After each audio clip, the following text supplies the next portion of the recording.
दोषी होइन, उहाँ त दोषी हो।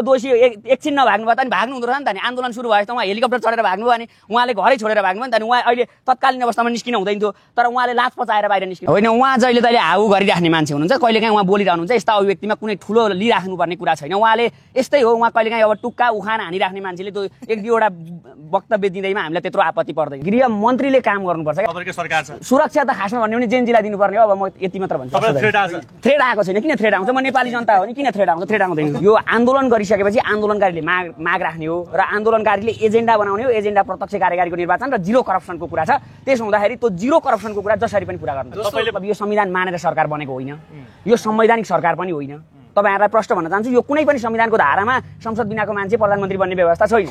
त्यसो हुँदा यो संवैधानिक तरिकाले भएको छैन, असंवैधानिक तरिकाले सरकार बनेको हो। त्यसो हुँदा हामीले जसरी पनि हामीले माग राख्छौं र यो जसरी पनि जुन तरिकाले मतलब आन्दोलनकारी विज्ञको टोली राष्ट्रपतिसँग सम्झौता गरेर जुन तरिकाले भए पनि एउटा त्यो प्रत्यक्ष कार्यकारी त्यसरी गर्न सकिन्छ भने त्यसरी, होइन भनेदेखि अर्को तरिका भनेको अन्तरिम संविधान जारी गरेर भए पनि पुरा गर्नुपर्छ।